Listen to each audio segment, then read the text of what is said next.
mpaka hiyo time ya kuoana ikifika.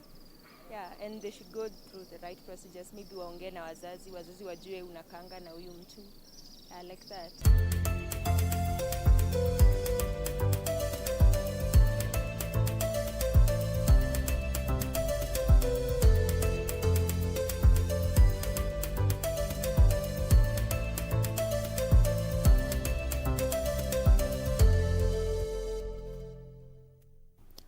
Welcome back, and again, many thanks for staying with Good Morning Kenya this Wednesday morning. Time for our next and last conversation this morning. We want to talk about giving back to the society.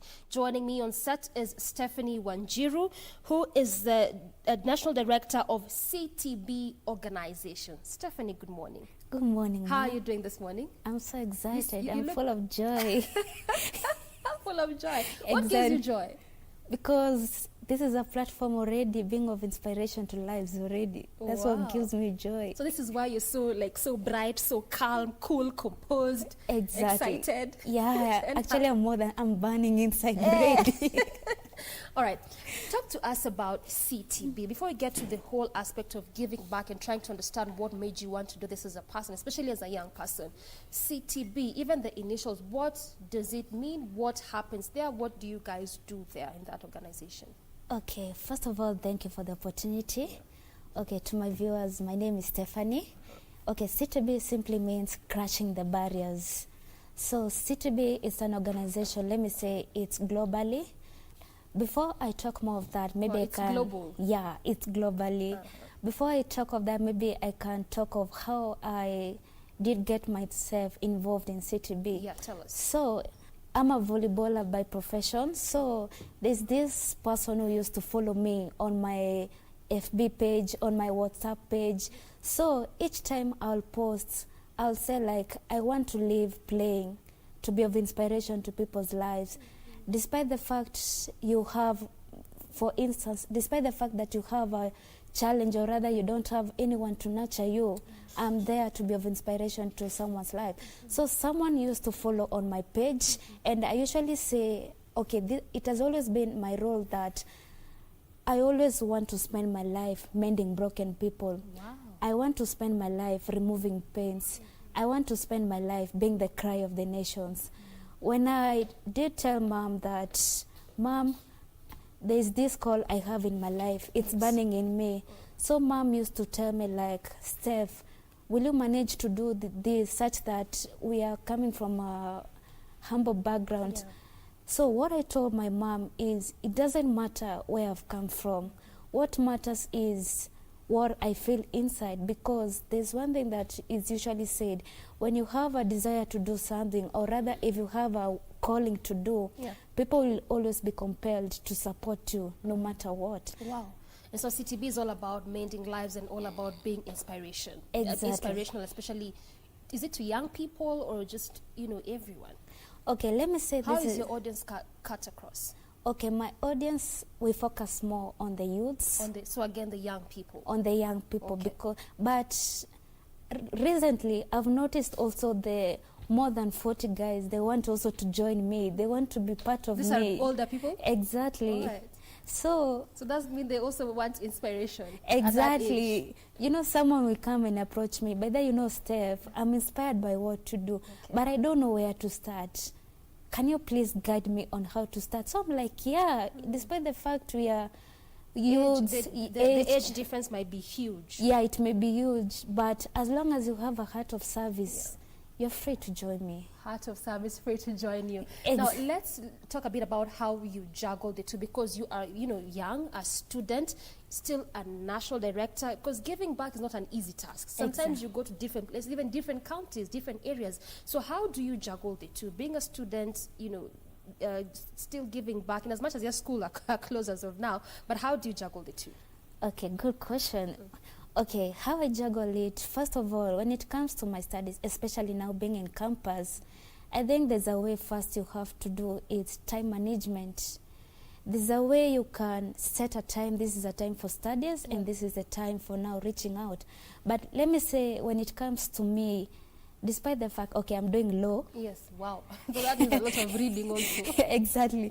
Okay, despite the fact I'm doing law, I don't focus much more on education. Yes, I focus more on that. Yes. But I've come to realize reaching out, it's more of my burning more than my studies. More of your passion. Yeah, more of my passion than the studies. Okay, I'll attend the lectures, I'll finish them, I'll do the assignment, but I'll be like, when will this lecture end so that I can go? I find somewhere I can go with my So for you, team. law is just being in a class. Not that you hate it, but Yeah, being in a class. being in a class. But when it comes to the studies, I'll go through it maybe in the evening or rather at night. But my daytime is always spent on which organization will I reach, which is these places they have no food to eat, which is these places they're so disadvantaged. So when you find me with my phone, especially when I'm online, those are the places I usually search. Wow. So this is something that you really love. I really, actually, let me say even Giving love, back. it's like an understatement. Love is It's even more an than love. It's more than, All right. I don't know which term we can use, but So, okay. We can't even get a term for that. Fine. exactly. No, but at least what you're saying is that you can be able to find time to do school and do what you love, which just brings that idea of, especially young people, because sometimes someone would say, I'm working, maybe I'm in a work setup, how can I do what I love extra? Not saying that I don't love my job, but what can I do if I can't do something extra than this? And, just drawing from what you're saying is that one can be able to manage their time, and it's no excuse of doing what you probably love. Exactly. All right, so that's what you're saying. Now, you talked a bit about inspiration when you were beginning and how CTB was birthed and born, but from your perspective, was it like a personal story, something that probably you went through as a person that made you say, I want to be part of this organization to help, give back, assist people in our community? Okay, in regards to that, as I mentioned, I'm from a humble beginning, and my mom has struggled enough to raise me with my siblings. So when it came to a point like we don't have food to eat, we don't have like school, I want to go to school, but I don't have that opportunity. So that's when I realized, if this has happened to me, what about that person who is on the streets, or rather, what about that person who doesn't have anybody to call, anywhere to call a home? So that's where I realized that this organization, and despite the fact that person, the founder of it he's in South Africa. So despite the fact he approached me and told me, by that Steph, I'm inspired by what you quote on your Facebook. Please help me. So there was a post actually on Facebook. Yeah, there's a post. And that's actually, if when someone goes on my FB page, everything, it's all about, I want to spend my life removing pains. Anything I post, there must be that statement. So someone was moved by that and told me, please join my group. And that's how I started with CTB. Okay. So at least this was, your personal story that also informed you to wanting to do this. Exactly. Okay, then at what stage and what point in your life did you realize, okay, in as much as yes, you had that personal story, that probably was hinting something to you that I might want to do this in my life because of where I'm coming from and the background. But at what point and stage in your life did you realize, by the way, for me as Steph, this is what I'm all about. This is my calling, this is my purpose, this is my passion. Okay, I realized when I was 7 years old. At a young age like that? Yeah, exactly. So there's this time mom used to, I've spent my time on a boarding, so I started earlier.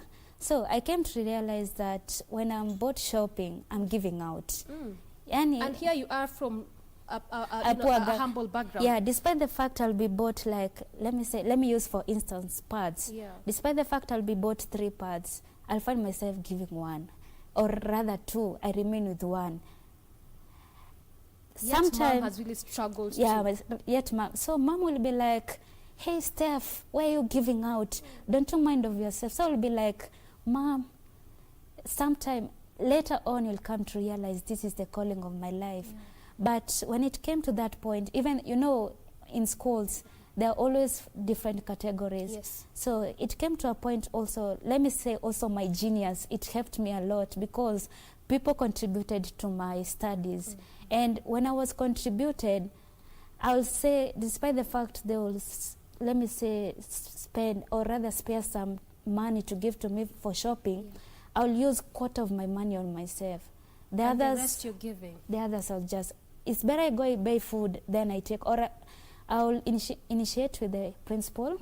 I'll tell him, please take this, go and buy for them whatever they have, either it's books or what. Let me stay with what I have. You know, just listening to you, Steph, already it just baffles me to think that, you know, coming from a humble background, mom struggling to get you stuff, but here you go ahead wanting to give to people. That heart of generosity, really just showing us that this is really what you wanted to do, and you identified this at a very young age. Because 7 years, I mean, what kids are doing at that time is probably playing outside, not even thinking about life per se. Exactly. So then talk to us about the importance of identifying purpose and calling early on in life. How significant is that? Okay, one significance, it will help you, let me say, on knowing who you are. Because most people, they don't know who they are. And unless you know who you are, unless you discover your purpose in life, that's when you'll know who you are. So one thing I'll advise, or rather for you to know your purpose, or rather for you, one significance of that, it will help you plan on your life, as in it will help you know the path that you're heading to. Because for instance, like me, despite the fact I want to do law, I don't want to be that lawyer that will be on court or like, hey, you have done this. No. I want to be on that court. I'll be the one telling that prisoner, you have to change, my friend. You have to make an impact. You have to change on what you do, because I want my life always is, I always say I want to be a practical thing, an inspiration tool, that when I get into contact with you, you'll learn something from me. You will change from who you are, from yesterday to a better future tomorrow. Wow, already feeling inspired even as I'm seated here right next to you. But what you're saying is that it is very important to identify purpose as early, early enough if you may, and this is good enough because it helps you plan your life ahead.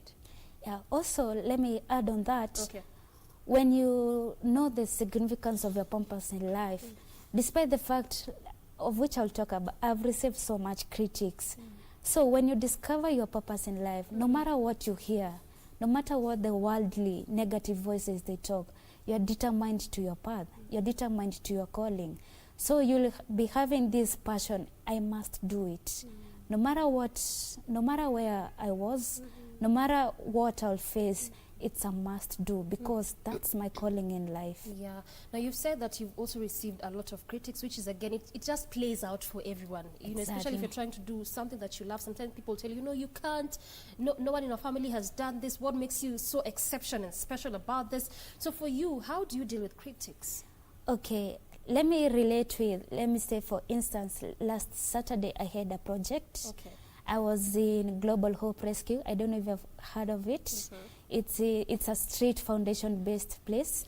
So there was this person who will tell me like, Steph, how do you manage it? First of all, we are on lockdown. Second thing, people are not going to work. Third thing, you're planning to reach out to more than 300 kids. So I was like, how can you do it? These people will tell you like, Steph, you are not serious. But what's this you're doing? What's this you're doing? So one way to deal with these critics, let me say I'm a prayerful guy. When you are so prayerful to God, there's always an assured response that you'll get at the end. And because God has always, let me say, when you read your Bible very well, it always tells that everything is possible. When you start and you have, let me say, you're so committed to your God, He will never fail you. So one thing I've always told God, despite the fact the critics I'm facing, He will never disappoint me. And I'm this person who is always, let me say, I'm always confident in myself. Confidence. That's one thing. I'm always confident. You even look confident when you walked in this studio. Then the other thing, apart from being confident, I always talk positive. No matter what people say, I'll always say I'm a winner all time. Okay. And above everything, dealing with these critics, I always tell someone, instead of you talking, please join us, so that you may have something to change for you not to talk on the same, because it's kind of an amazing or rather surprising thing to them who are rather criticizing you. At the end, they're the one Clapping. jubilating you. So what you're saying is that to deal with critics, and this goes out for anyone, because sometimes someone would say, I'd rather stick to the job and fear of going ahead with my passion and even purpose, because sometimes purpose and what you're doing may be a bit different. And someone would say, I fear of going into it because what if they don't clap for me? What if they don't say yes? What if they criticize me? And what you're saying is that it is very important to deal with them with such kind of things by, first of all, being prayerful, being confident, knowing what you want and what you deserve.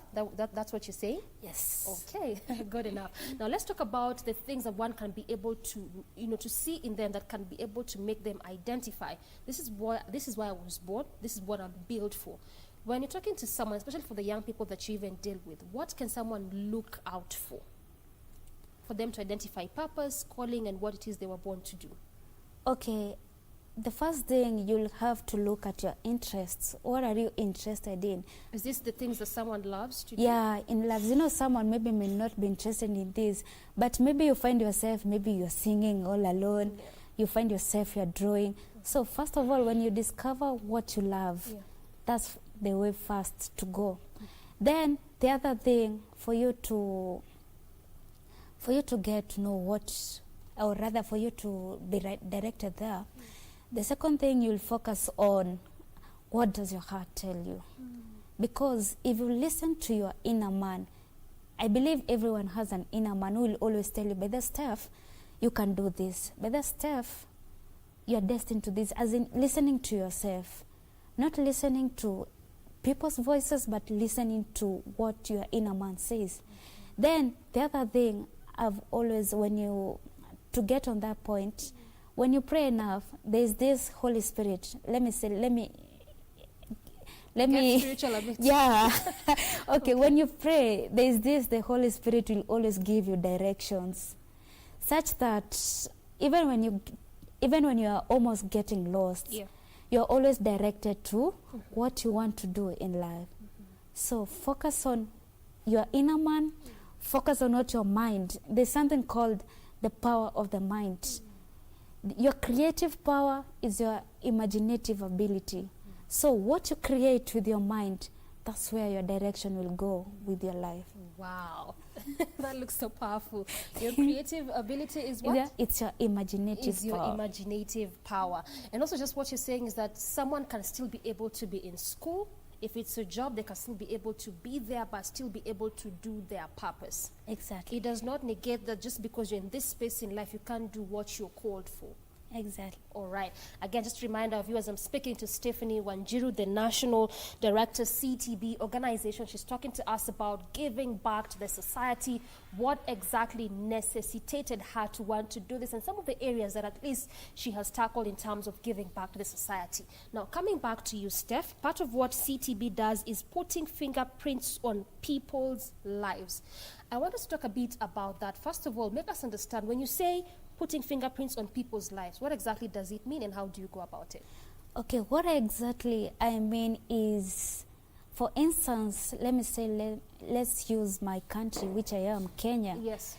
When you check on news, there's so many people dying of hunger. There's so many people, despite the fact there's this corona thing, most of the people, they don't have someone to call for help. And when I say my life is putting fingerprints on people's lives, when I come, I give you food.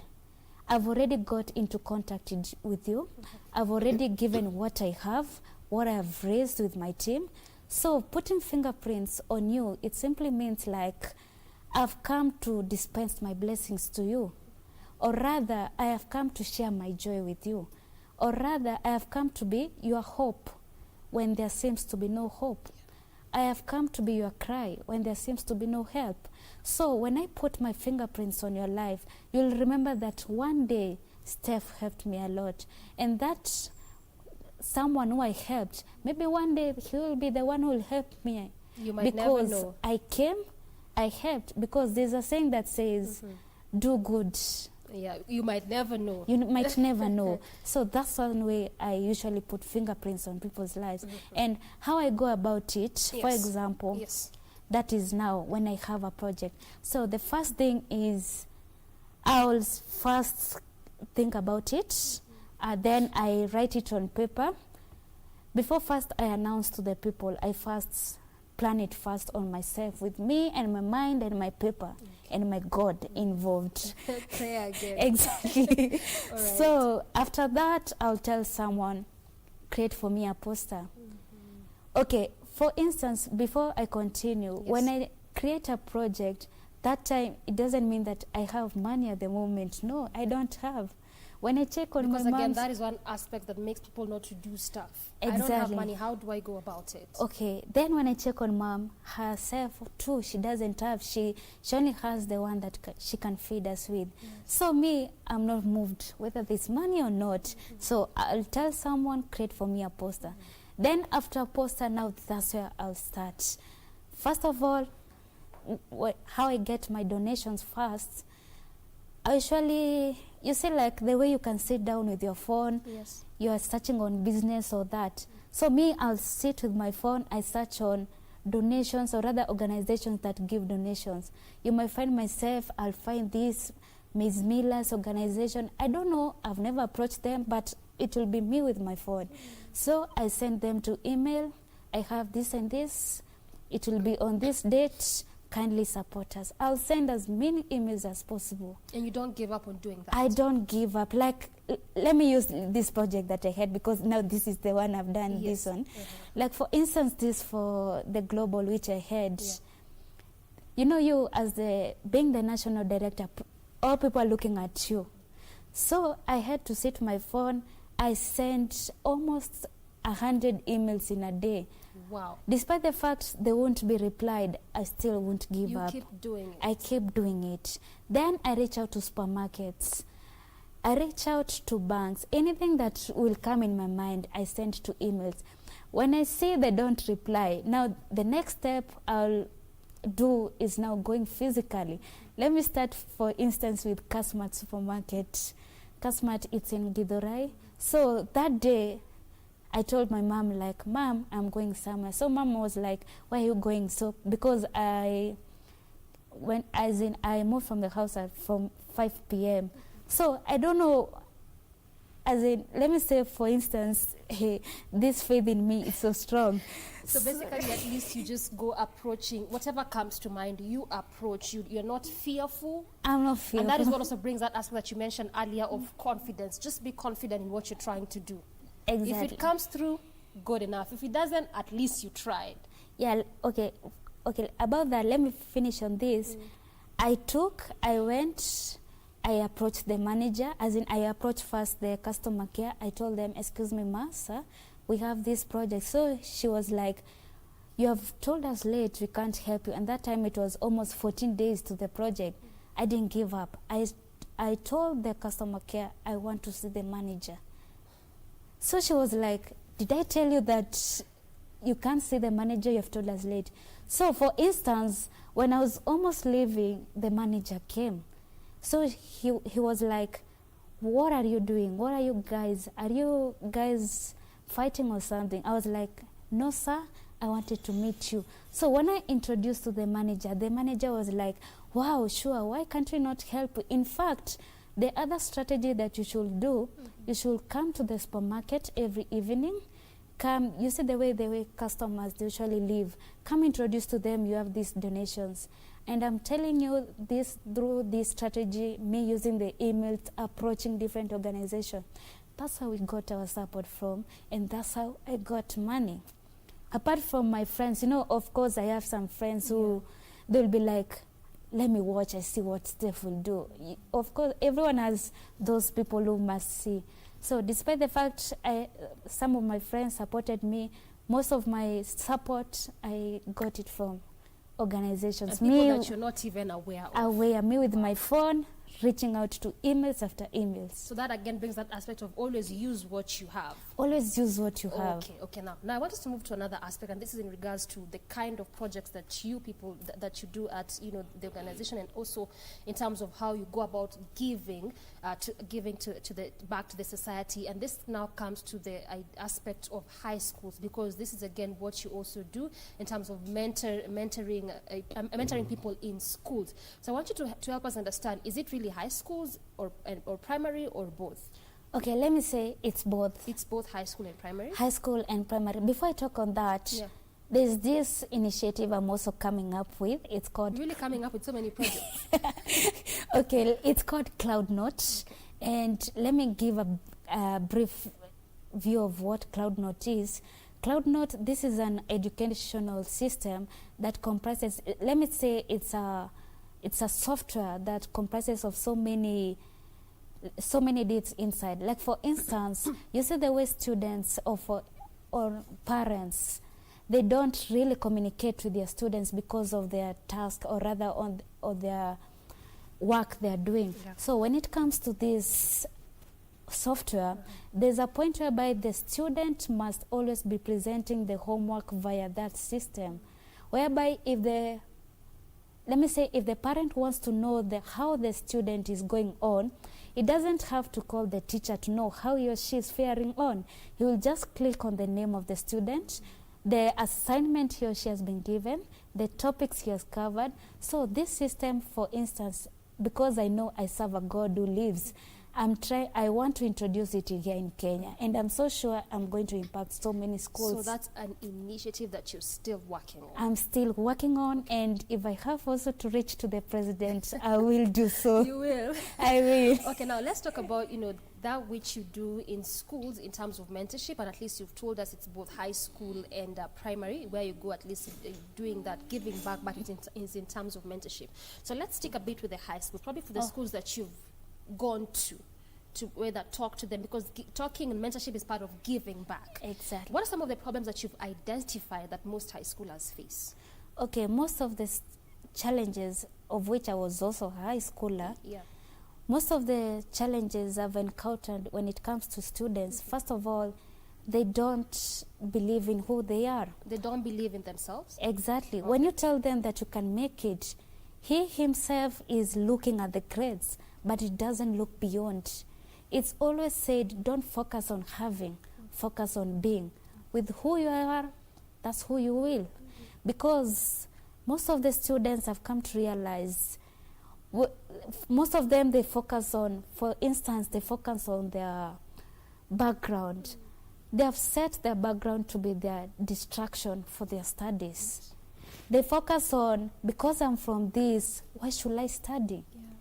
Some also, one of the challenges I've realized with students, they don't follow up, or rather they don't want to be given guidelines, because you might find a student, maybe for example, he's poor in maths or rather English. He doesn't want to approach another student to seek for help. And one thing, if you're a brilliant student, don't always fear to ask questions. He may see you as... No one knows everything. No one knows everything.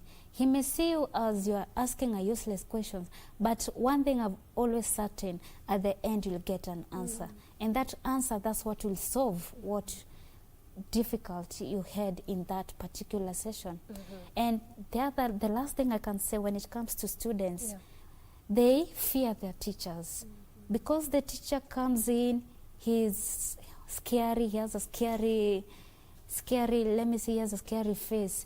Don't look at the teacher. Scary face, which one is this one? Yeah, maybe there are these, especially chemistry. Yeah, especially chemistry teachers, they don't laugh, they don't make a joke. But what I'll focus on, you never know, behind the scene, that teacher is very friendly, because let me say that's the strategy I used in my high school life. Despite the fact most students, they fear that particular teacher, I'll go directly after him after the class. I'll ask him or her, what did you say about this? Despite the fact he'll look at me with that scary face, I'm creating the bonding. That bonding, that's what will make you get more than what the other students, because it's always said, always be extraordinary. Don't be ordinary. Be different. Be different. Act different. Now, let's look a bit about the believing in yourself, which is one of the, I think, major problems that at least you've identified in most of these public schools that you go to. Because believing in yourself is something that cuts across, not just for people in high school, primary, or even campuses, the young adults. It actually cuts across. So for this particular issue, then how do you go about helping these young people to start believing in themselves? What exactly do you do? Okay, what exactly I do? The first of all, I have these books. There's a book it's called Power of Mind, The Power of Your Mind. So when I come, for example, with this book, it can help you read a lot, because there's some who may not get what I'll talk, but they'll get what the book says. Okay. So that's the first strategy I use. Yeah. The second one I use, I reach out to other, which term will I use? I reach out to other guys who have done the same, who are good in, who are good in reaching out to students. Because for instance, I may not be good in this, but I have someone behind the scene who is good in motivating the students. So I'll bring along a motivator to talk to them. Yeah. Then the other strategy that I use when I talk to these students, let me say, when you use your, real life experience, you have your grades, you have your journey of education from different person. I bring someone who will tell of a story. I believe when that particular person, when he or she shares a testimony, it can also be of inspiration to that particular student, because most students, they believe in hearing. When I come, I tell you, I've not been passing, this is how my life has been, but at the end I managed. You too may be touched and start doing on the same. Beautiful. And again, just when you're explaining that, you talked of sometimes even bringing someone, for instance, in an area where you're not good at as a person, you bring people along, which ultimately means that you have a team at least. Exactly. So what is the importance of having a team and working with people and even investing in a team? How does this help someone who's into in such a venture of giving back or even doing any kind of thing in life? How is it important having a team? Okay, the first thing, you cannot do everything alone. You cannot do everything alone. Okay. Despite the fact you are the director to this, you can't do anything. You need someone who will do. You need someone who will do, like, for instance, like, let me talk of my team. Yes. There's someone who is in charge of communication. There's someone who's in charge of publicizing. There's someone in charge of reaching out. Everyone has a role at least. Everyone has a role. So when you have a team, you'll be able to know at the end, what have you guys achieved as a team? Because, for instance, let me say I've set my place to go and reach out maybe to this organization, and you have taken you to go to the millers, or rather to the maize millers, to seek for their donation. At the end, we'll put it on table. What response have you gotten?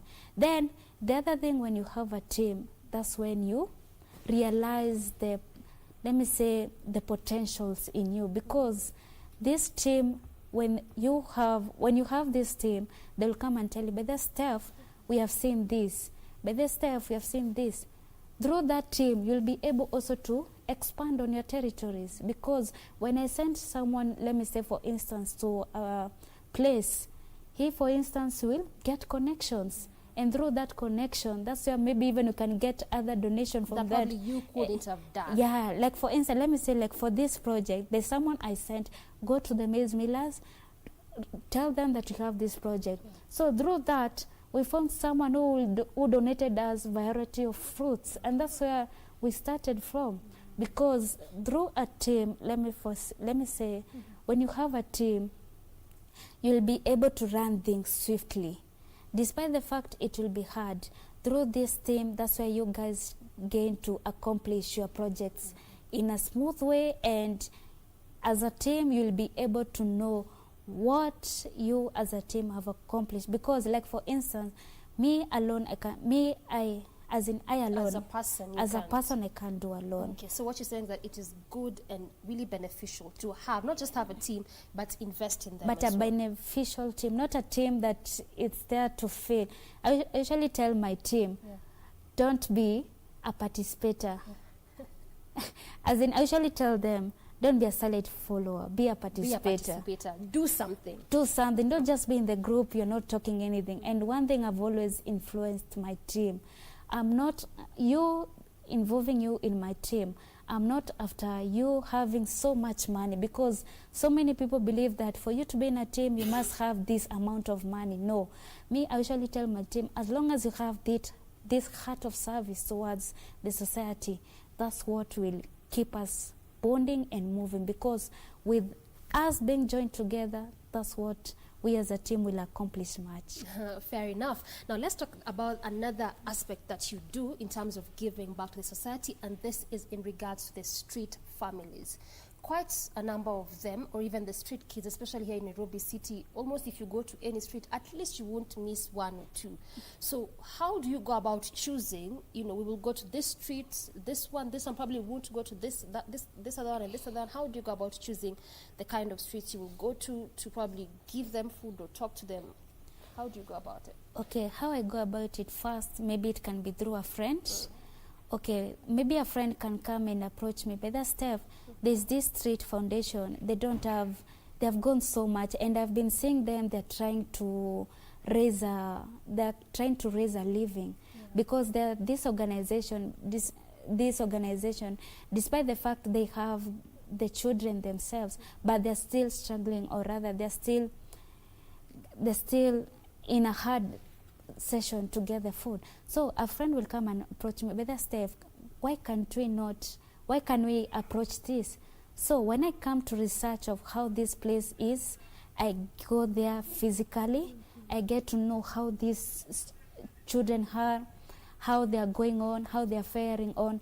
Now that will be my one strategy. Now finally deciding this is the place I'm going. Then okay. Yeah, keep going. Okay, then on the other thing, before I choose to a place, I first, research on its foundation, because there are these foundations, there are these street-based foundations. Despite they have children in them, they don't have, because there are this organization you'll be hearing like, hey, they're getting food after every 1 month, after every week. But even a month can end without those guys. So there's some streets where the kids can even go for very long period of time without getting anything. Exactly. Now, that's where now I put my focus on. That's where you come in now. That's why now I come in. Okay. So also this informs how you exactly go about choosing which streets probably to go to and how to help them. Now, let's talk a bit about how you're helping them. What exactly do you give this, street kids? Because there's so many needs that they probably have. So what do you give them? Okay, what I give them first is food. And food is cooking. So with my team, we have to start, we must come up with a way. How are we going to cook for this team? Despite the fact that... So you also cook for this kids? Yeah, we also cook. Wow. Like for instance, this is the last project, we cooked for them. And when we come to realize, okay, first of all, let me say for instance, if you approach boys-based street foundation, yes, you realize most of them, they love, ugali. So we'll come up with a strategy. How are we going to cook for them?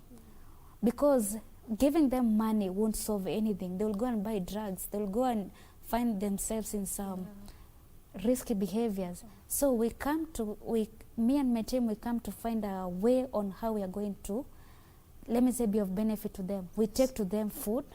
We take to them clothes, because there are some, they don't have clothes. You find them on wrapped clothes. Tatters. Yeah, so I'll tell my team, if you have this cloth, despite the fact it's good to you and you have not worn for, even 2 weeks, give it out. Because the heart of service is in giving. And God has always said, be more of a giver than a receiver. Because when you give, that's where you are putting blessings on someone's life. And most purposely we focus on food. We leave behind what they are going to be left cooking.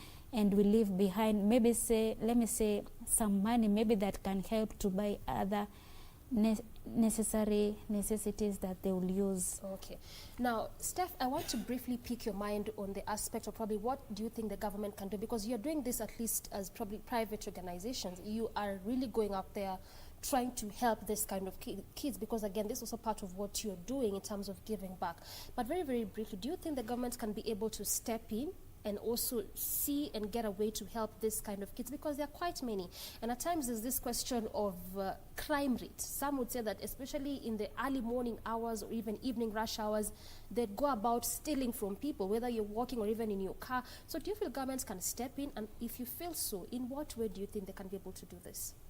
Okay, that's a good question, because being with so many street kids, I've come to realize that one thing these kids, they need is attention.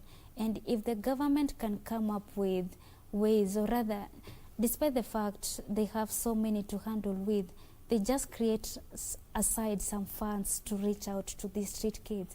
It will really help these kids, because these kids, despite the fact they involve in so many such crime rates, the government, first of all, that can be a tool of them to stop them from doing so. Because if you create, let me say, for instance, if you create a foundation, you say, now this will be purposely for these kids. They involve them in, they give them what they inquire. That will be the first strategy I would love the government to involve, because personally, I want to come up with a children home. And one thing I always tell God, that to give me always the strength, because I've not always focused on having, let me say, structures or rather buildings so that I can reach out. But I always tell myself that one day I'm going to be a mother of generations.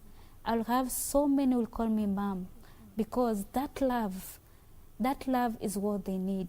That food, all I can say is the government to be setting aside also to give away food donations.